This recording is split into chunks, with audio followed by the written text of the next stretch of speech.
우리 지역의 이슈를 살펴보는 헬로 이슈토크입니다. 민선 7기가 출범한 지 2년이 지났습니다. 전라남도와 각 지방의회들도 전반기를 마무리하고 후반기를 위한 준비를 하고 있는데요.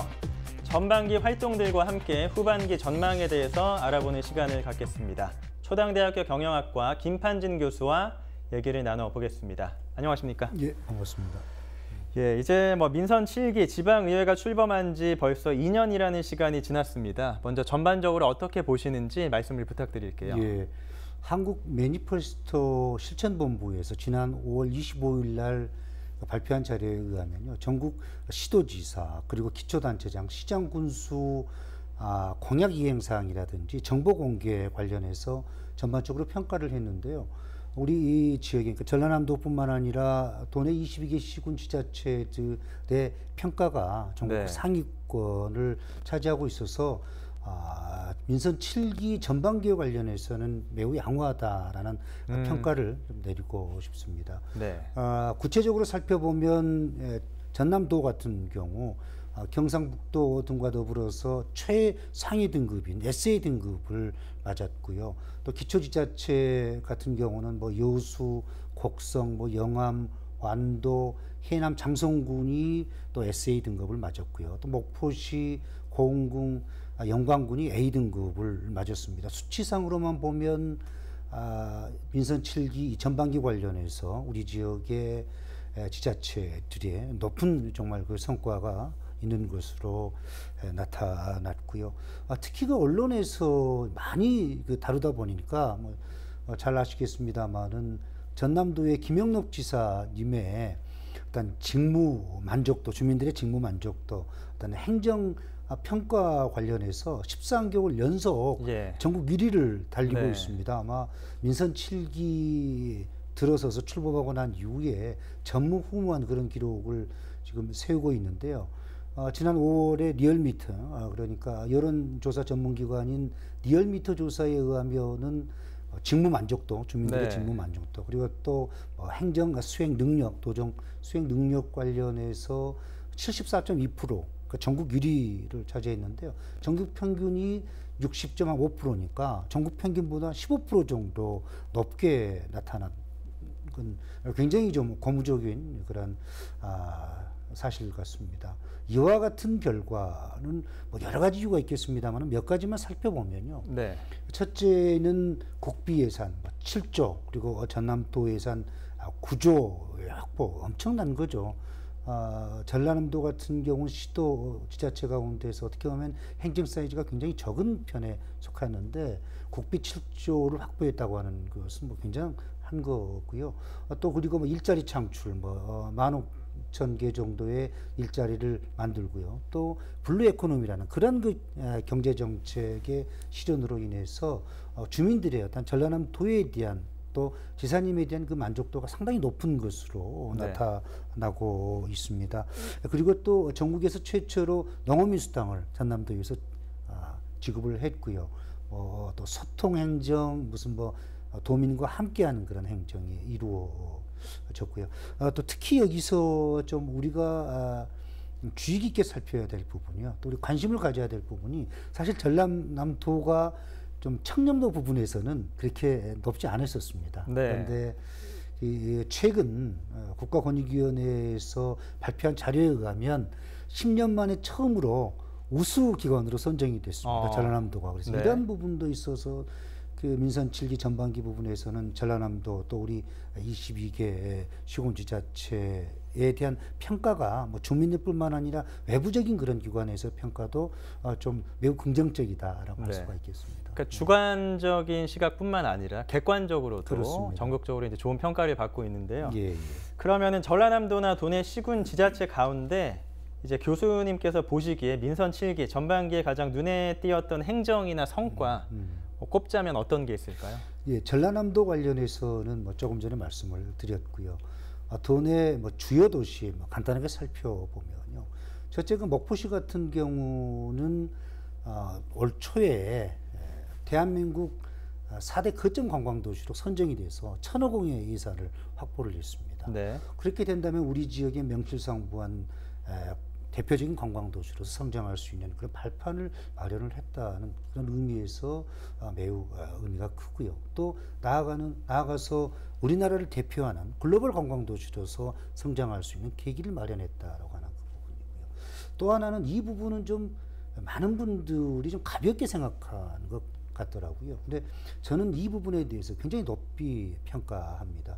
어떤 거냐면요. 그 목포시가 신재생 에너지, 미래 먹거리 산업이라고 할 수 있는 신재생 에너지 사업 관련해서 목포시가 전진기지로서 또 융복합 사업의 어떤 그 목포시가 정부의 그 사업에 포함이 되어 있습니다. 예. 포함되어 있습니다. 굉장히 그 획기적인 그런 사항인데요. 또한 그 신외항이 네. 그 신재생 에너지의 어떤 그 전진 항구로서의 개발을 하고 있고요.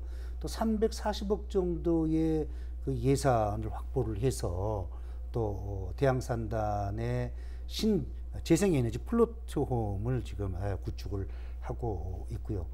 또 여러 가지 또 신재생 에너지 관련해서 지금 국비 예산을 확보를 해서 추진을 네. 하고 있습니다. 제가 생각하기에는 이러한 부분, 그러니까 목포시가 신재생 에너지의 어떤 메카로 성장할 수 있는 그런 조건을 갖췄다는 의미에서 뭐 김정식 시장님의 뛰어난 행정의 능력 이런 부분에 대해서 높이 평가를 하고 싶고요. 그 외에도 마세 도시 선포를 해서 네. 목포에 대한 이미지를 또 업그레이드 시켰다든지 또 작년이었죠. 그 서해 날 국가기념일 행사 제1회 행사를 또 목포시에서 네. 개최를 했었고요. 또 뭐 국제 슬로시티 또 인정 도시로서 또 의미를 좀 부여할 수가 있겠고요. 또 하나는 그 수출, 그러니까 식품 수출, 수산식품 그 수출 단지 조성하는 데 있어서 예비 타당성 그 조사가 면제가 됐었습니다. 네. 그러니까 이제 그 수출, 그 식품, 수산식품 수출 단지 조성하는데 매우 유리하게 작용을 하고 있고요. 그리고 이제 여수시 같은 경우는요.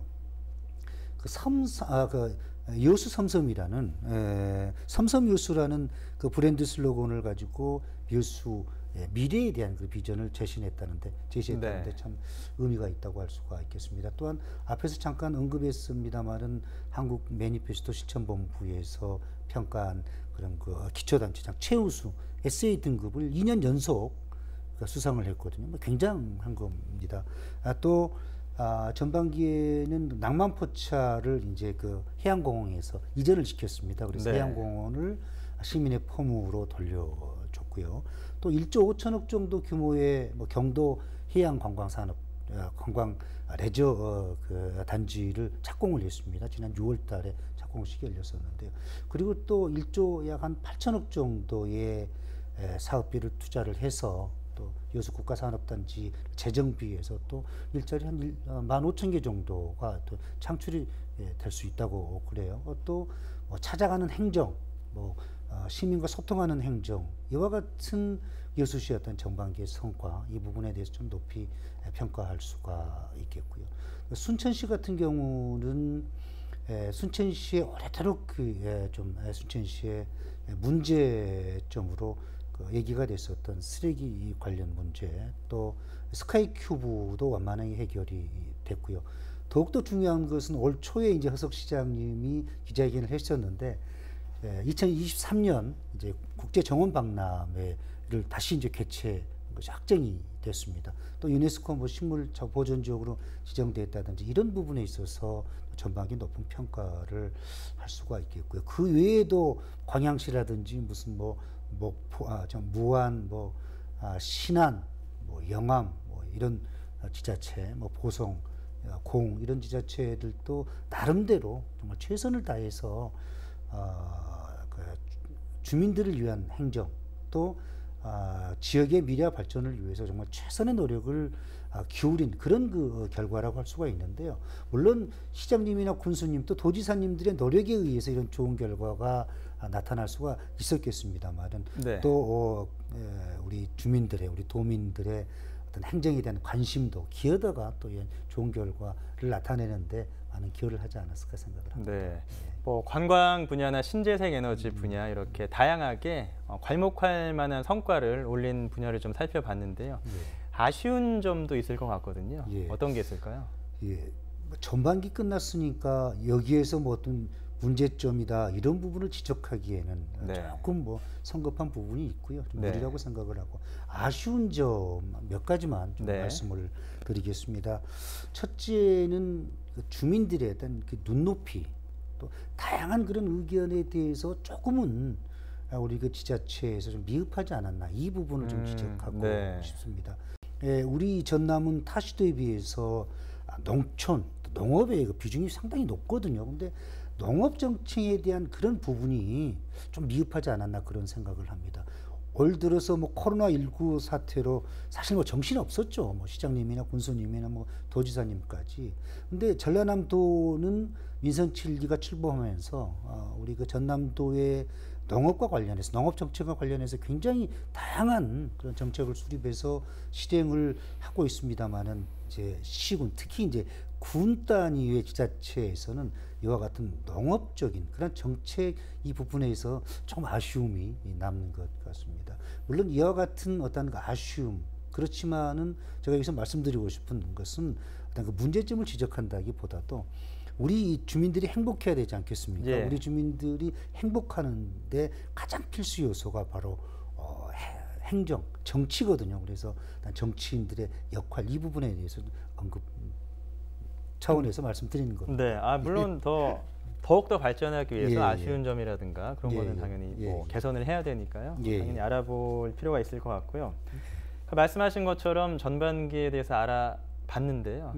최근에 이제 후반기 뭐 의장단 구성이라든가 원 구성이 마무리됐습니다. 근데 그 과정에서 뭐 일종의 갈등이랄까요, 내홍이랄까, 뭐 이런 양상이 좀 있었는데 먼저 어떤 상황이었는지 설명 부탁드립니다. 이번 그 11대 지방의회 원 구성과 관련해서 목포시뿐만 아니라 전국의 많은 지자체, 지방의회에서 사실 눈살을 찌푸릴 수 있는 불미스러운 일이 발생이 됐었거든요. 근데 크게 이와 같은 상황을 두 가지 정도로 살펴보면요. 첫째는 과거에는 지역위원장이나 국회의원들의 힘이 막강했습니다. 그래서 국회의원이나 지역위원장들이 의장해, 부의장해, 상임위원장 이렇게 지명하다시피 했는데요. 이제는 조금 그게 좀 그들의 어떤 그 힘이라고 그럴까요? 이게 좀 약해졌습니다. 어떤 지배력이. 그러다 보니까 이제 지방의회 의원들 스스로 자기 정치, 자기 목소리를 내기 시작했다는 겁니다. 그래서 의장이 되고 부의장이 되고 상임위원장이 되면 자기 지역구에 많은 예산을 확보할 수 있고요. 또 지역 주민들에 대한 인지도가 높아지면 다음에 이제 당선될 확률이 높기 때문에 이와 같은 원구성 관련해서도 자기 목소리를 내다 보니까 조금 불미스러운 일이 발생되지 않았나 이런 생각을 하고요. 두 번째는 이제 2018년 6.13 선거 바로 직전에 남북 정상회담이 이루어지지 않았습니까? 그때 문재인 대통령의 뭐 인기가 뭐 하늘을 치솟았죠. 그에 따라서 이제 민주당의 인기도 엄청났었는데요. 그러다 보니까 이제 그 6.13 선거에서 미처 준비되지 않는 그리고 지역에서 충분히 검증되지 않는 아마추어 정치인들이 특히 이제 민주당 같은 경우는 뭐 호남은 거의 석권을 했고요. 뭐 수도권도 마찬가지고 영남권이나 충청권, 강원권에서도 많은 민주당 그 후보들이 당선이 됐거든요. 그래서 그 검증되지 않는 그러한 그 후보들이 이제 많이 당선이 돼가지고 이제 그 의회에 입성을 하다 보니까 정치 행태가 좀 아마추어적인 그런 정치 행태를 띄웠다는 겁니다. 그래서 이번 원구성 관련해서도 그러한 부분이 좀 연관되지 않았나 생각을 하는데요. 많은 분들이 이와 같은 원구성 관련해서 무슨 뭐 정치의 무용론, 뭐 지방의회 무용론을 얘기하시는데 저는 좀 긍정적으로 생각을 합니다. 지금까지는 거의 뭐 아까 말씀드렸습니다만은 국회의원이나 지역위원장들이 지명을 했거든요, 사전에. 근데 이제 이번에는 처음으로 사전에 당내 경선이라고 하는 그런 게 실시가 됐었는데요. 사전 경선 이제 당내 관련해서 그 어떤 잡음이 있었긴 했습니다만은 이것도 하나의 그 지방자치, 지방민주주의 발전 과정의 하나의 그 과정이라고 저는 생각합니다. 발전할 수 있는 오히려 그 계기가 되는 그런 그 기착점이 되지 않을까, 저는 그런 생각에서 우리 그 시민들, 우리 주민들도 11대 후반기 원구성과 관련해서 너무 정치인들을 비난하거나 비판하는 것보다는 좀 그들을 좀 아울릴 수 있는, 좀 네. 보듬을 수 있는 그런 좀 아량이 필요하다고, 그래야만이 우리 지역의 발전을 위해서 그들이 최선을 다하지 않을까 생각을 합니다. 네. 예. 뭐 모든 정치인들이 그러긴 할 테지만 특히 이제 지역의 정치인들은 뭐 지역 발전을 위해서 역할, 책임, 또 마음가짐이 남달라야 할 것 같거든요. 이 부분은 어떻게 보시나요? 예, 우리 아나운서님도 예. 경험하셨겠지만은 이 세상에서 가장 재미있는 게 정치 얘기입니다. 네. 또 반대로 가장 또 예민한 것이 정치 예. 얘기거든요. 그래서 뭐 친지들, 친구들, 하물며 뭐 가족 간에도 처음에는 가벼운 정치 얘기로 시작했다가 결국은 막 큰 싸움까지 번지는 그런 경우가 종종 있는데요. 네. 그만큼 정치라고 하는 것은 답이 없다는 겁니다. 어렵다는 거죠. 그렇지만 정치는 꼭 필요합니다. 제가 항상 강조하는 부분인데요. 정치와 경제는 뗄래야 뗄 수 없는 불가분의 관계라고 할 수가 있습니다. 경제가 잘 되기 위해서는 정치가 잘 돼야 됩니다. 네. 정치가 잘 되면 경제는 당연히 잘 되는 겁니다. 최근 그 지방자치연구원, 지방행정연구원에서 조사를 했는데요. 우리 국민의 63.2%가 지방자치가 잘못되고 있다. 지방의회 의원들 정말 잘못하고 있다. 네. 이렇게 대답을 하는 것을 제가 이제 봤는데요. 첫 번째 이유가, 그러면 왜 우리 국민의 63.2%가 반대를 하는지, 첫 번째 이유가 시의원들이, 지역의 정치인들이 주민들을 위해 군림한다는 겁니다. 그러면 안 되죠. 자신들을 뽑아준 주민들을 위해서 정말 최선을 다해서 봉사를 하고 또 지역의 미래와 발전을 위해서 최선의 노력을 다하는 것이 지방의회들, 지역 정치인들이 본분인데, 또 그렇지 못한 분들이 분명히 계시거든요. 근데 이와 같은 그 정치인들은 저는 일부에 지나지 않고요. 네. 대부분의 정치인들은 정말 지역을 위해서 봉사를 하고 지역 주민들을 섬기는 그런 참 정치를 하고 있다고 저는 생각을 합니다. 네. 그러니까 뭐 인식이나 문화가 많이 바뀌어서 요즘은 정말로 많은 분들이 지역을 위해서 열심히 일하고 계시지만 또 일부 때문에 또 전체가 이렇게 비난받아서는 안 되기 때문에 말씀을 해주신 것 같습니다. 예. 자, 이제 후반기 본격적으로 시작이 됐습니다. 민선 7기 전망, 앞으로 남은 2년 또 과제랄까요? 뭐 마지막으로 말씀 부탁드릴게요. 예, 정말 아무리 좋은 정치, 아무리 좋은 행정이라고 하더라도 주민들이 피부로 느끼지 못하면 그건 아무런 의미가 없거든요. 따라서 주민들이 직접 피부로 느낄 수 있는 그런 현실 정치를 좀 해줬으면 하는, 그런 네. 현실 행정을 해줬으면 하는 그런 바람이 있고요. 그 두 번째는 그 주민들과의 공약을 실천하는데 최선의 노력을 좀 다해줬으면 하는 바람입니다. 공약이란 게 뭔가요? 현재 시장님, 군수님, 또 도지사님이 후보 시절에 주민들을 위해서 또 지역의 발전을 위해서 이것이 꼭 필요하다, 그렇게 생각을 했기 때문에 주민들에게 표를 주십시오. 그래서 만약에 당선이 되면 이와 같은 일, 주민들을 위해서 최선을 다하고 지역을 위해서 정말 최선의 노력을 다하겠습니다라고 약속을 했던 거거든요. 그렇죠. 예, 공약이라고 하는 것은 정말 주민들이 무엇을 필요로 하고 무엇을 원하는지, 지역을 발전을 위해서 어떤 것을 해결하는지가 중요한데 그게 바로 공약인데, 이와 같은 공약 실천을 하는 데 있어서 조금 등한시한다, 인기 위주의 그런 행정을 펼친다고 하는 것은 주민과의 약속을 저버리는 그런 네.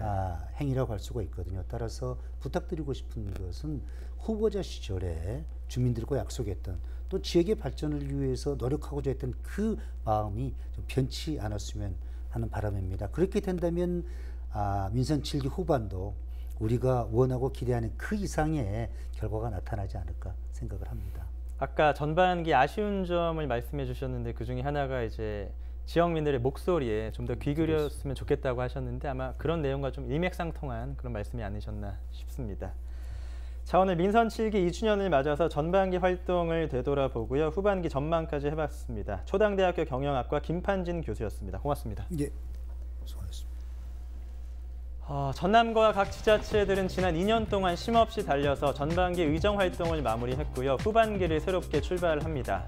적극적인 의정 활동으로 지역을 위해 그리고 지역 주민을 위해 힘써주기를 기대해 보겠습니다. 지금까지 헬로 이슈토크였습니다.